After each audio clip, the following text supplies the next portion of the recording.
We'll go ahead and kick off. It's 12:10, and this is Brent Bigelow. I'm president of Charlotte ISSA, and we are bringing this kind of lunchtime speaker session more into play. We're getting better at it, but the idea is to provide something quality, informative, and uh, if you've dealt with any of the past programs from last year pre-COVID, we take some topics and move them out into workshops later, do a deep dive and kind of see what the audience was interested in and sort of shape the discussion and kind of activity to what really hit home. And this has all the makings for the same thing. And our featured speaker is Pedram Amini, and he and I talked. And I mentioned the prospect of a workshop, and he was quite interested in that. So I think there's a good opportunity here if the content is of interest that we can break this out into a follow-up session, a little more time and a little more depth in specific areas. Um, so current events that are going on as we schedule these, we'll get them out. We're always looking for speakers. So if you have a topic or, are a speaker, which I know from the audience, there's some here, go ahead and shoot us a quick heads up at info@charlotteissa.org and a potential topic, abstract, whatever you have, and we'll start a dialogue and see about getting you scheduled. In the meantime, be respectful of the time for the presentation as well as everyone's lunch that they could be committing to this. I'm going to kick off and hand this over to Pedram, and also want to note Abby Mitchell is the one kind of behind the webinar and everything. She's on the board and she's our training specialist and also, I guess, wearing the hat of secretary. We're looking to put out a call for officers very soon, but she has facilitated this and applause to her. Thank you, Abby, in advance because you keep this alive and going. So many thanks. And Pedram, it's all yours. Awesome. Thanks a lot for the intro and thank everyone for their time. Brent, maybe since there's just a handful of us, we can just unmute everyone and they can feel free to hop in and keep it some more of like an informal discussion. Great, I'll do that. Awesome. Okay. I at least recognize one name on there. I see Tim Otto. Tim, did you move to Charlotte? Are you in the area now? You can unmute yourself now, Tim. Yeah, it was working on it. Oh, I couldn't hear what you said, Pedram. Oh, you're in Charlotte now? No, I'm still in Austin. Awesome. All right. Well, cool, man. It's nice to. We'll have to catch up once all this COVID business is behind us. It's been a while since we've crossed paths. Thanks for taking the time.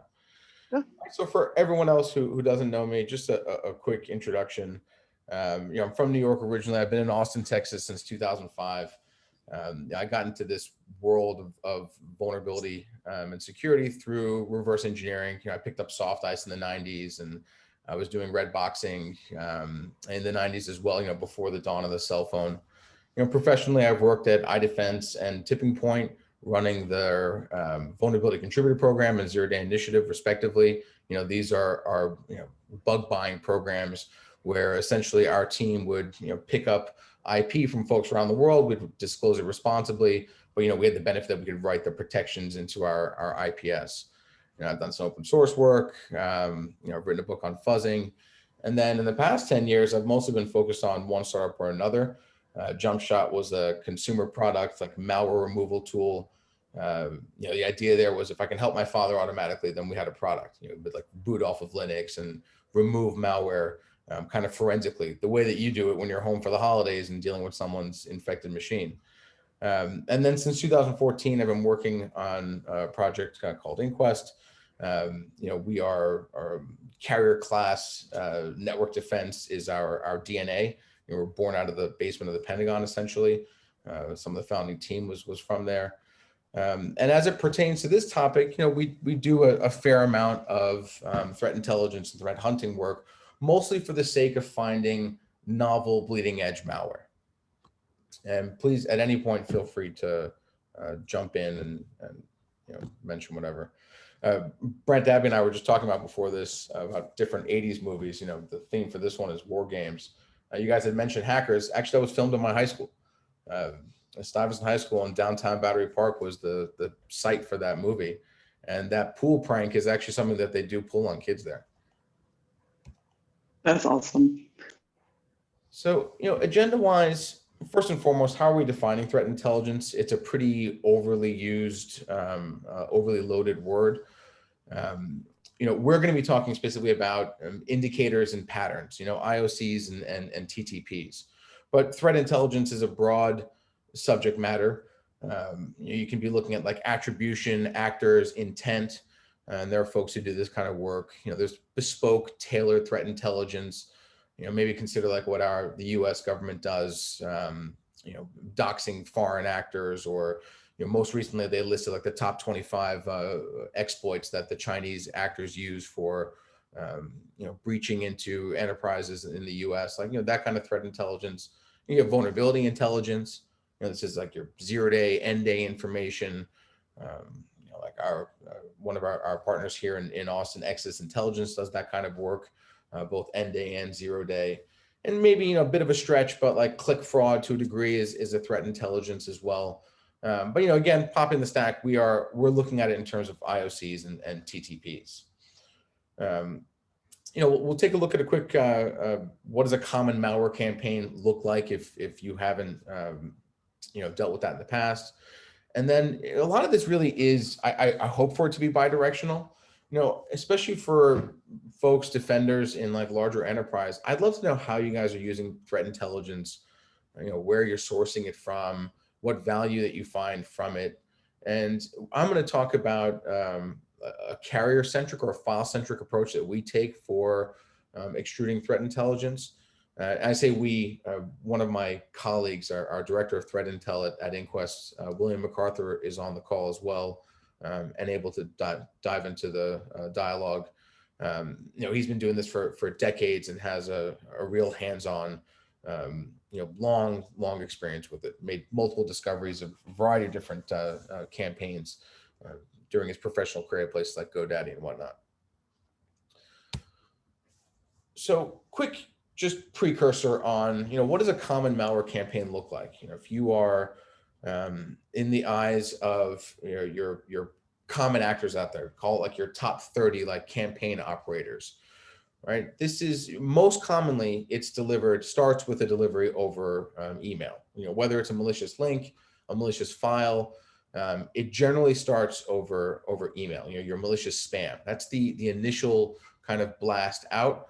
And again, of course, that's the first place where you can have some kind of defense, like prevent that lure or that link from being delivered into my environment. Assuming you missed that, your next opportunity is going to be looking at the various pivots, because pretty much every single malware I've ever seen at this point is always multi-staged, right? It will start with a document. It might pivot locally through Visual Basic or PowerShell. These are like living off the land pivots locally. Then it might retrieve a PowerShell or HTA or something else from some infrastructure that either they've stood up, so they own it, or they've compromised, so they've pwned it, right? Like very common, for example, to just shotgun attack WordPress vulnerabilities, picking up sites that could be, a restaurant in Greece somewhere that hadn't patched their server. Now you've got a legitimate domain hosting your malware. So in terms of like reputation or domain age, you've got something out there to pivot through. So that gives us another place to anchor. Maybe the headers in the HTTP request they follow a similar pattern, or perhaps the URL structure is the same. We might see that the guys who are popping these WordPress sites, they tend to leave their payloads in, /WP admin / some 5 to 10 random characters / a couple of numbers, and it could either be .jpeg or .png, right? They've generated some tool, some generator there for randomizing where their payload's going to be. But if we see enough of them, we can deduce what the pattern is. And so just based on the URI alone, we might be able to catch, future iterations of that campaign. Of course, the other thing we can do is look at not just the file coming in or the communication pattern going out. We can look at, well, who are you talking to? What's the domain name you're looking up? What's the IP address you're communicating with? What's the SSL certificate that you might be using to protect your comms? This is a more commonly used IOC today. Really common JA3 is a hashing algorithm that comes out of the Salesforce threat intel team. It's becoming more and more ubiquitous. They have a unique hash for both clients and servers. So that's becoming a mechanism for detecting a TTP essentially. And then finally, at some point, there needs to be a payload that's delivered. Sometimes this might be embedded in the initial document, of course, but pretty typically you see this happening in multiple stages. And so we have different Achilles heels that we can attack from the defender side. Any comments or questions or anything about this realm? All right, great. So looking at threat intelligence applied over this realm, right? Like how can we apply threat intelligence on top of this problem space to provide some value? And why would we? What are we getting out of this? Why not just block this guy who's coming in and just focus your efforts there and solve the problem? Why do we even bother with this hassle of this ephemeral indicators? Why do that? Right. So one argument, of course, is defense in depth. You've got a safety net here. Because you're not going to be 100%. Everybody's heard this concept of every security solution is like a slice of Swiss cheese. You got to stack enough of them together so that it becomes more difficult to find a path through all the different holes to get to your target. Right. So if we miss the file coming in, perhaps at least we can detect a beacon going out. Right. Another key thing to recall here is that one of the reasons that there's these multiple stages is potentially each stage is run by a different actual operator group. You may have one group of people who are just good at the malspam portion of it. They are able to write evasive macros and decent document lures, and they get random people in the world to open this thing. Then there might be somebody else who is providing the pivot component and somebody else who's providing the payload. So these things it's reached the point where it's a market. You have malware providers, guys who are offering malware as a service, essentially different layers of it. So being able to detect at let's say a URL pattern, by finding that, you might actually be blocking a whole slew of different attacks that might be coming through that later. Also, flipping back here again, perhaps this lure changes in step one. One of the new hotnesses today is instead of VBA, Visual Basic for Application macros, as part of your document lures, folks are using XLV4 macros. Right? These are an age-old technology. It's from Excel version 4. I forget what number it's up to now, but it's well over 15 or something. So very, very old technology, but attackers started using it because endpoints weren't actually introspecting that portion. Microsoft has an introspection layer called AMSI. Doesn't have visibility into this older macro realm. And so let's say, for the sake of argument, that these attackers are now switching their old detectable style of macro by your security stack to this new style. Well, we still might be, and that you're not able to detect, we still might be able to catch that campaign on these IOCs and TTPs. Right, so this defense in depth is a legitimate reason for applying threat intelligence. Another is rapid operational response. Right, potentially the quickest way for you to actually defend yourself against an ongoing campaign that might just be spreading pervasively through your user base is going to be with indicator-based controls at your whatever, your proxy, your domain name server. You can get indicators out and blocked a lot faster than you can write logic to detect the malware as a file, or perhaps to patch whatever vulnerability or turn off whatever configuration setting.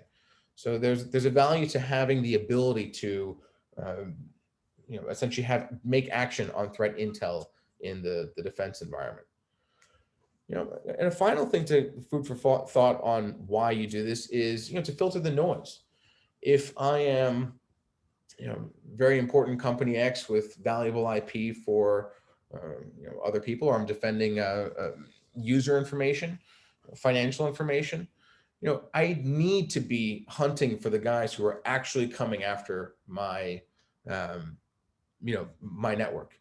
And so if instead of being lost in the weeds of all these different alerts that are coming out of my alerting stack and my SIMs, potentially I can use threat intel to actually filter these out, right? I don't want to spend my human cognition analyzing something that is run of the mill, something that's more hygiene oriented. Now, that said, infection is an infection, and much of this crimeware is opportunistic, right? They cast a net, and then through some discovery process, they find that they have control over a system that's higher value. The payload that may end up on your system that was popped by Emotet or Quasar or whatever, one of these top couple dozen malware campaigns are. You might have gotten popped by that generic malware, but the eventual payload that's coming in is going to be something that's bespoke. So that discussion can go either way. Any comments or injections? Not yet, but I let everybody know that they can also submit a question on the Q&A button in their toolbar if they don't want to unmute. Got it. Sounds good. All right. So, having spoken a little bit on the concept of it, how do we put IOCs to work? Literally, how do we, if we're given a large list of indicators, what do we do with these things? All right, so one of the first things you might want to look into is a threat intelligence platform. We're going to manage this data. I might have 10 different feeds coming in. I might want to have some concept of like confidence.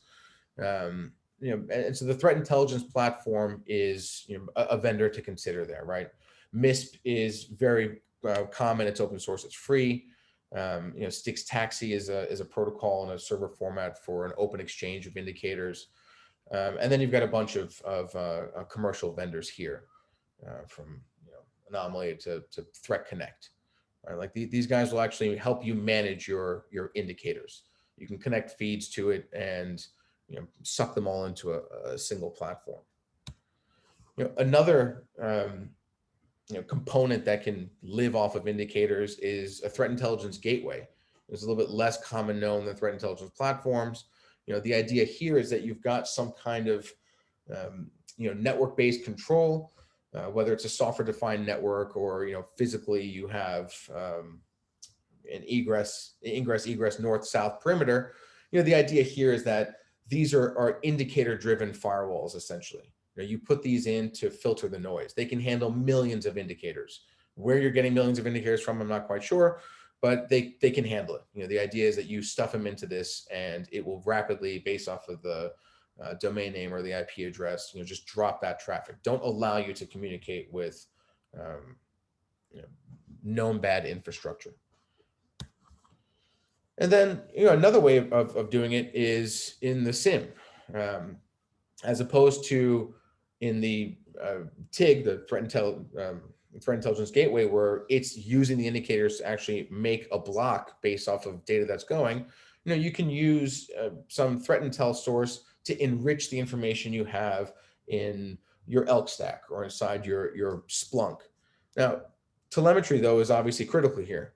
If you are not generically storing NetFlow or you're not storing DNS names, then the only thing that you're going to get out of the enrichment is you're going to be enriching the alerts that you've already gotten into your SIM. You need to have just generic telemetry if you intend to apply threat intel atop of data to actually find novel attacks with that threat intel. versus just adding color to what you have already produced an alert on. Yeah. And so where do you source threat intelligence from? And this is, again, a lot of these questions, I really would love to hear some feedback, and it doesn't have to be now during this talk. We can have a breakout session or connect on Slack or whatnot. I'm very curious to hear, and partially for selfish reasons, because we are starting to collect a large scale of indicators. I'll talk about this in a little bit. We have an open research portal called labs.inquest.net that we just make available for free to colleagues. We use it to find interesting malware, file-based delivery. So looking at that, like 1 of 4, and also we use it to harvest indicators and patterns and all that. So, how people can ingest that automatically is what I'm curious to look at. We're partnering with Threat Connect to try that out.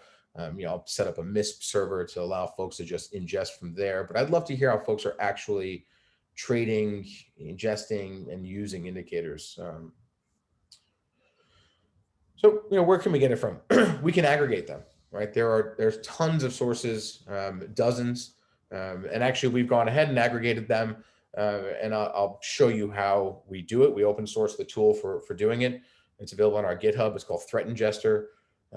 You connect it to a variety of sources. It has both inputs and outputs, right? Like here's a GitHub that whenever someone updates it, I want you to look at it. And if there's any new indicators, pull them in. If there's a new YARA rule, pull that in. Here's a list of Twitter users. If they paste any hash or any indicator, I want you to suck it in. Here's an RSS feed, right? If any of these companies that we follow, they publish indicators in their blog, that's going to come in as well, right? So what have people reported? Let's aggregate that. That's your abuse, CH, spam house, etc. And then it's what are people talking about? That's blogs, Twitter, GitHub. Of course, you can purchase it. We use one of our partners here is Zetalytics. We leverage them for passive DNS. That's super valuable. And if you've never heard of that, we'll talk about it in a second. Recorded Future is a large player in this realm. I hear good things about CrowdStrike's TI, Team Cymru, I believe that's how it's pronounced, has some great data. Again, if there's any comments from the field, and we can kill recording and go TLP red if we want to not badmouth anyone's vendors. And then you can produce, of course. You can do your human intelligence. You can go hunting in your own mail spool, looking for malware samples, extruding indicators, and doubling up your defenses that way. Perhaps you can harvest indicators through deception. You leave honeypots and fake personas that receive spam, and they're essentially the same way. You have like darknet IP space, you have darknet email space, and whatever that persona is getting is going to be consisted of something that's spammy in the least. So that could drive some automatic threat intelligence action there. You can also pivot to expand. You can take, and we're going to take a look at this in just the next slide. Right? You can take an indicator and you can pivot, and find out more indicators that are related to it. Maybe as a final note, you can filter. And one of the companies I'm involved with is called Gray Noise. They set up sensors all over the world. Their idea is let's just see what the cosmic microwave background radiation of internet noise is, because everyone's seeing that. That's not something you should care about. Like that's just the noise that you get from being exposed to the internet. The gray noise is a great name for it. So you can take it and filter out your alerts to focus on the stuff that might be more interesting to you. There was I forget which talk I was at that I heard this. There was a group of universities, and it might have actually been in the Charlotte area, but what they had done was, the universities have a lot of IP space. They had a lot of unused IP space, and they stood up, each university took portions of their dark IP space, and any IP that connected to it, they just had like a 2-hour or 4-hour block, and they shared it within, they had like a little university ISAC they made for themselves.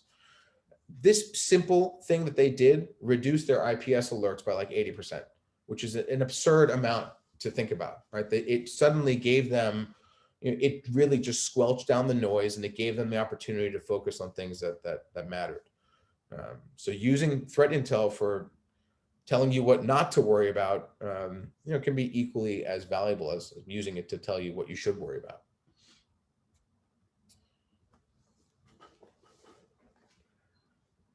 No comments and questions, I'll move on. So I mentioned pivoting. Folks who are in the threat intel game, I'm certain will be very familiar with this. And so apologies if it's repetitive. I want to lay the foundation and then pivot into file-based pivoting, something that a case study that I want to show you, something that we do that helps us, harness a lot of threat intel. So what you're looking at here is relationships between different artifacts or indicators, right? You have a registrar that you register a domain name with. You have to bind that domain name to a DNS server. That DNS server, when contacted and communicated with, responds with an IP address. When they connect to that server, you may have an SSL certificate. So all these things are connected. If I'm able to harvest, all the different SSL certificates that are being used in the planet, and I find one server that's using SSL cert that I know to be hosting malicious traffic, by pivoting on that SSL cert, finding other servers that are using that same cert, I've now expanded my domain of knowledge about this person's infrastructure. But now that thing's on an IP address that I didn't know about before. So let's take that IP address, let's do a reverse IP lookup on it. Now we have some domain names. Where are those registered?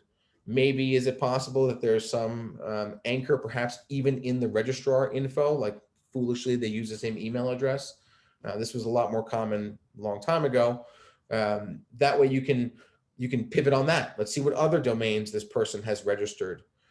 Maybe just the domain name pattern can be used. So you say, okay, any new registrations that follow this pattern from this registrar, I'm going to assert is part of this operator's campaign, and it's going to kick off some investigation. All right, so going from a domain name to an IP address to other domain names, domain to pattern to domains. These infrastructure pivots allow you to essentially grab a piece of the threat and start pulling out the, finding other infrastructure. Some non-standard IOCs here, SSL certificates we mentioned, Google Analytics IDs. And if you're a user of domain tools, they'll allow you to actually, they'll crawl and harness this data and allow you to pivot on it. Just like an ad campaign might want to be tracked to see how well it's doing, malware operators will have a funnel and they want to see how well they're doing. So they'll frequently use Google Analytics IDs to track their campaigns. And in some cases, they'll reuse them. So again, they've allowed us now to use that, assuming we have a snapshot of that kind of data that we can query, like domain tools, census, crawling it yourself, maybe the certificate transparency projects, starting to harvest those as they're registered. This gives us the ability to make those kinds of pivots. So that leads us into file pivots. One of the things that so there's a lot of, if you look at just volume, right, there's a lot more malware than there are exploits, than there are vulnerabilities. There's also a lot more executable malware that's being generated constantly on a volume basis than there is non-executable malware. So, early on, one of the things we decided to do is let's focus, and there's a lot of people who look at executable malware. And there's a lot of people look at non-executable malware as well, but looking at this, especially looking at 10 years ago, we decided to focus our efforts on the precursor files that are used to deliver these things, because we thought it was a smaller challenge to solve. Not by any stretch of imagination an easy challenge, but there's less variability here. Right, we don't have the entire realm and world of executable code. We're dealing with things like documents, Java applets, Flash, RTF files. And these are where 90+% of the attacks are starting with anyway. So what we do to enable file pivots is we feed it through a system that we call deep file inspection. Right, we want to take a document and we want to extract different layers from it, because the document in its binary form is not really useful for me. But if I can pull out the metadata, how long was it edited? Who was the author? How many pages, et cetera, et cetera. That might be valuable. If I can pull out the code, in this case, we're showing a document with a macro code. If I can pull out the semantics, right? And even if there's an image, I want to know through OCR what was said in the image. So now I have these, I've got the original file and I've got these derived layers. From those derived layers, there are patterns, just like indicators, that you can use for pivots. Now, the standard IOCs sometimes just like clear as day come out to you in this manner. A significant amount of them actually through this is a static process, so super fast, not detonating it. We are able to extract a lot of indicators and use the standard indicators to pivot through files that might share either that indicator pattern or that exact same indicator. You might have like 20 different polymorphic macro docs that inside there you're finding the same exact next stage payload web address. Right? But then we can do some file specific ones. Adobe XMP ID is a neat one. These are GUIDs that are embedded inside of images.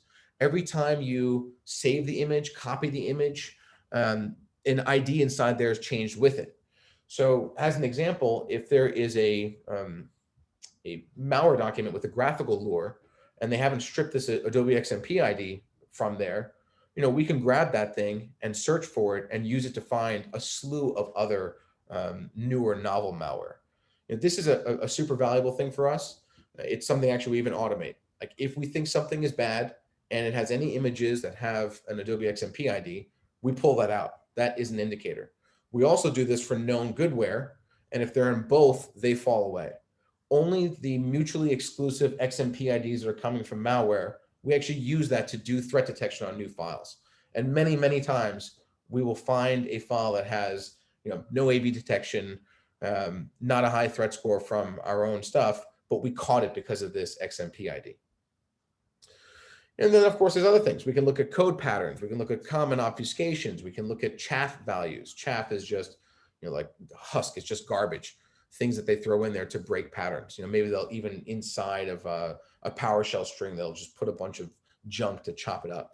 Right? But that chaff may be predictable, and we might be able to anchor on that. So similar to what happens when you do infrastructure pivoting, when you do file pivoting, you start creating these spider webs, and you're able to expand and take from one file that to be malicious, go and first of all find other files that are related to it that will help you write good detection logic that can catch them all. But it also helps you find potentially malware that you did not detect. Right? We're using those pivots to expand our footprint of what we know to be bad.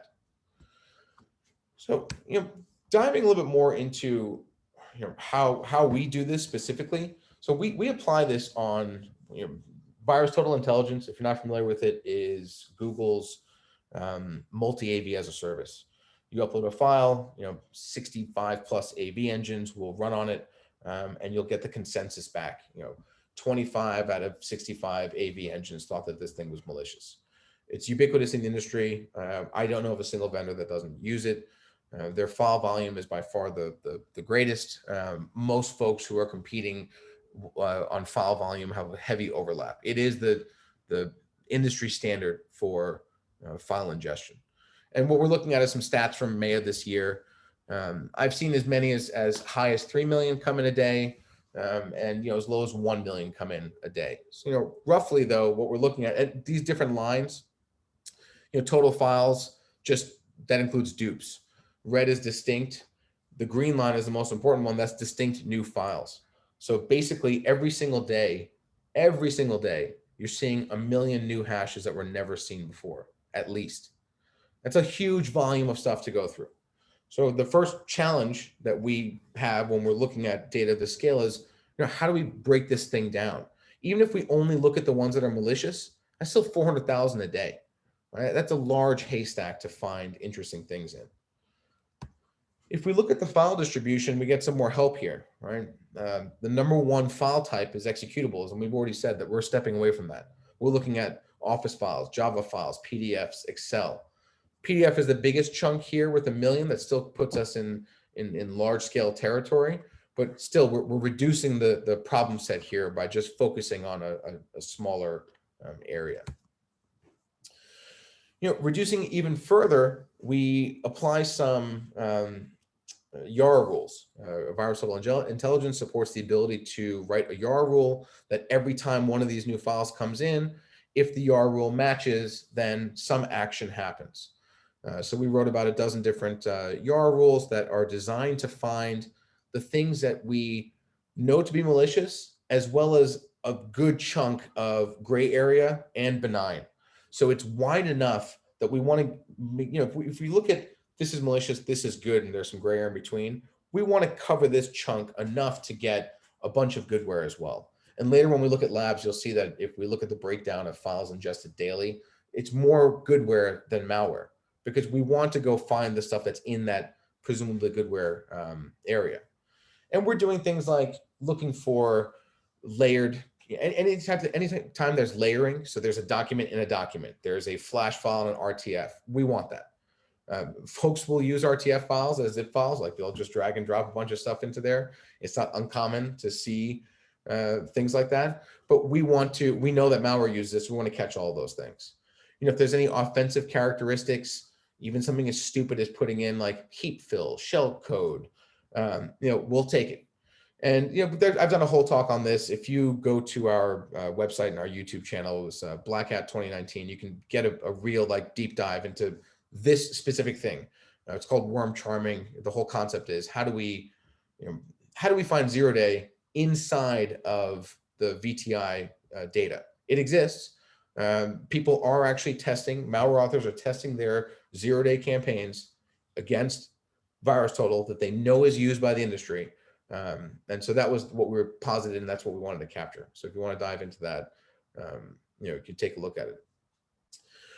The next, actually, let me show you a quick visual, just how this all kind of flows. And it's not terribly important, I suppose, because in the end, what we've done is we've just put this in front of an API and we just give access to it so you can play with it without having to go through the headache of doing all this work. But data flow wise, million files a day or so come in from VTI. We reduce that down with our hunt rules. We ingest those files in. We run them through deep file inspection to pull out all the different layers. We run it through our own YARA scanning engine. We actually rescan the files twice. So today is the first day I saw the file. It's the initial verdicts, but I want to know, what does the AV industry think in plus 10 days and plus 20 days? Because they are a false positive, false negative echo chamber, you want to give it time for them to do the data sharing and then let the verdicts settle, so to speak.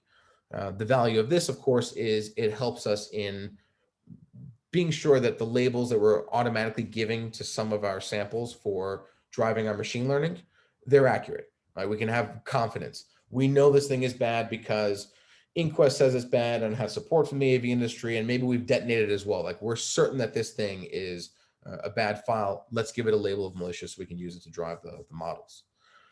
We talked about threat ingestion or aggregation.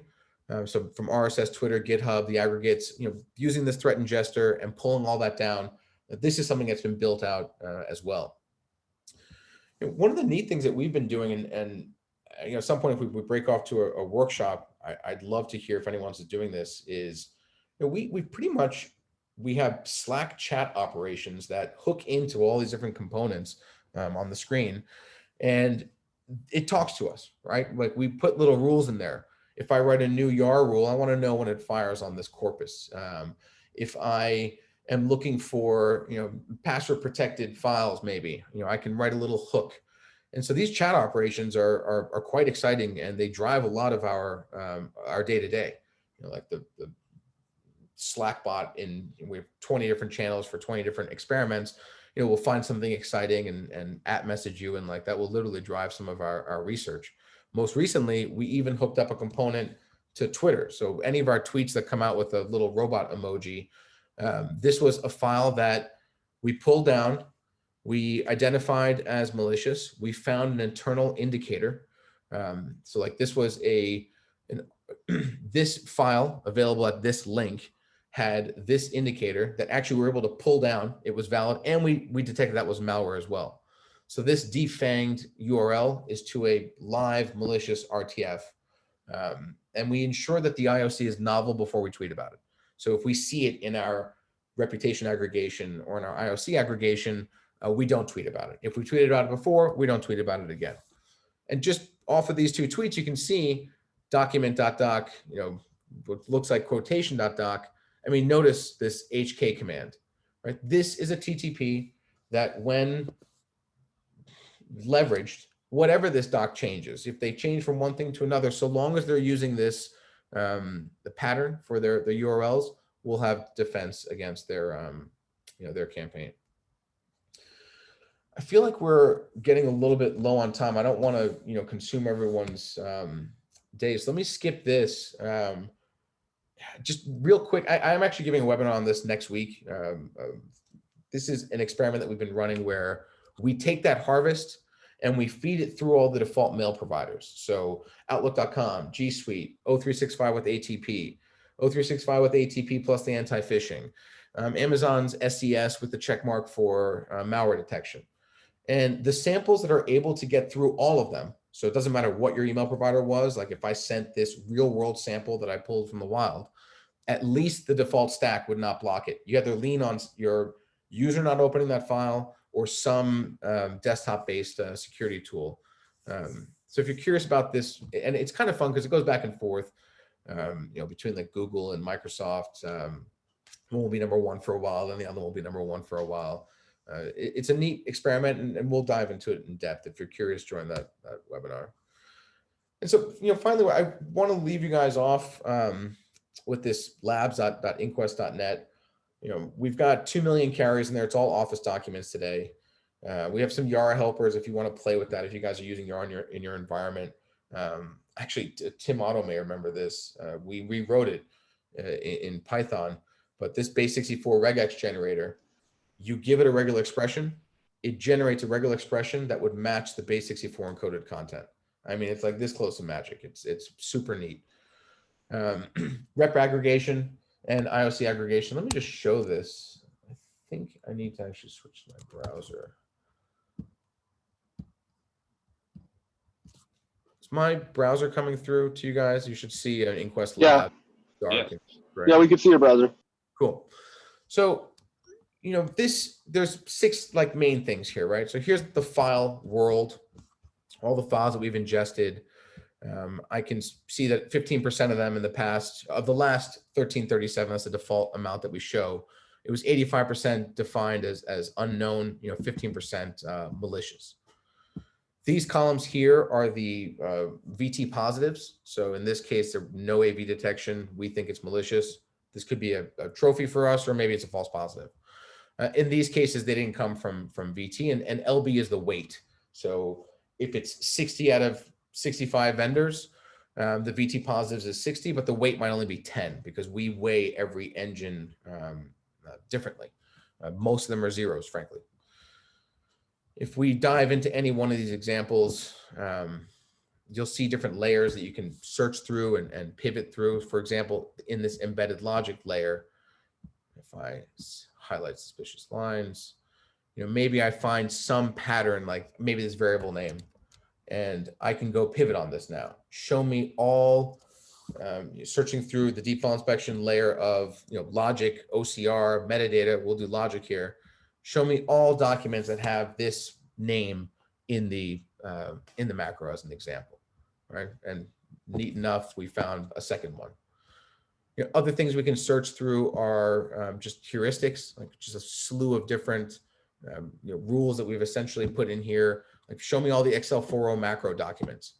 This is, even though this attack vector has been out for almost 2 years now, this is still one of the most common evasive tactics in use today. So if you want to go just pull down a bunch of those samples and see how your defensive stack does against it. And we can also pivot off of the indicators that we've extracted from the inside. So things that look like a domain name, look like an IP address, look like an XMP ID. We say looks like here because we're very wide. You're going to see a lot of indicators that are obviously not a URL, but we allow it to be wide because it allows us to potentially use it as a pivot. Let me see if I can, maybe we'll get lucky in this You know, first. Pedram, I don't, this is Brent. I don't want to kick, insert into your flow, but I was just thinking through for threat modeling, this is ideal because you can pull straight from it and, look at different vulnerabilities and see how your environment, especially if you're doing risk, threat modeling measures up. Yeah, if someone is interested in, again, one of the things we've been playing with is, we'll test our own stack as well. We take that daily harvest. It's an experiment that we're running, but if someone is interested, all I need is an email address that will automatically forward back to me. Like if you gave me whatever, inquest@x.com, we can then email inquest@x.com to forward right back to us and let you know which of these samples actually every single day, which ones made it through. So that it's off the screen now, but that like funnel that we had where it showed, every step of the way, one of them would be that email loop, and I can connect it to anybody. So if someone's interested in seeing it, do let me know. I will be emailing you malware, but it's in a benign state, non-double clickable, very, very well labeled. And the idea is you dedicate an email address to it. We're not sending it to your real users. Anyway, that example, that file name, that cmd.exe, and we know this is, this screams malicious because of the capitalization, but what a great pivot that turned out to be. And just final note, so RepDB, this is the indicators are coming from a variety of sources. It's all documented in the about section. And IOCDB, this is what comes in through our threat ingester. Now, again, we publish the sources that we extract from. And if you have any, let me know. All we need to do is add a Twitter handle to a list, and then suddenly things will start showing up in here. And we can filter. So if we want to see just the YARA rules that we pulled in, for example, a bunch of YARA rules were ingested from, this is Florian's signature database. So anyhow, with that, let me just open up the floor to questions and dialogue. I did create a poll about a workshop. So if you haven't seen that or voted, we've had a couple votes. Everyone so far would like to have a workshop. But if you haven't voted on the poll, do that, please. But everyone has the capability of unmuting themselves. So please do so, or let me know if you have any other questions. Here's one. Hey, are you seeing an impact from TLS 1.3 adoption? So an impact in the sense of, you mean like traffic visibility? Yeah. Yeah, absolutely. It's becoming not just, and certificate pinning is a pain as Yeah. well. Now someone like Dropbox, for example, if you're a big enough organization, you can talk to them and they will give you a bespoke version that will allow for the SSL termination. But yeah, inline traffic monitoring, TLS breaking is certainly getting more and more difficult. More common now is proxy based. Right, you'll get man in the middle through ICAP and proxy. That's a better way of gaining visibility. Look, there's still an on-premise game. Our DNA is on-premise. We come from the federal space, but when we talk to enterprise, 95% of those conversations are cloud. Right, it's for web, I'll tie into your proxy. For email, I'll literally get into your. We don't give the product; we take the data. We sit in between that way. And then anybody else, on premise, whether they're like government or healthcare, and they require that level of scrutiny, it's a pain, but they can still get break and inspect. It's a solid question, though. It's not like it used to be. I know it's a thing now. Yeah, absolutely. Other things that make life more difficult is how about DNS over HTTPS? Yeah. And your basic domain name indicator off the wire is not no longer plays. Yeah. Everything's encrypted, making it really hard to sneak to monitor even, like it's. Yeah. I mean, that's a good thing though, right? That's what we want. It should be difficult. I mean, that is that's an improvement. This slide, by the way, is the juice worth the squeeze. Really is to invoke, if any folks out there are avid acquirers of threat intel. I hear things in both directions. I'll hear negative and positive things about the same vendor from two different people. I'll hear, pros and cons left and right. Obviously, the worst case scenario is that you spend money on threat intel just to buy alert fatigue for your guys because you bought a shit feed that produces crappy alerts and you're just wasting your team's time. Mhm. But that was the purpose of that slide. And if we're going to break off for another day, and feel free to follow up. We're at InQuest on GitHub and Twitter. Definitely check out Labs. Let us know feedback wise. And you can find me at Pedro Media, any of these spots as well.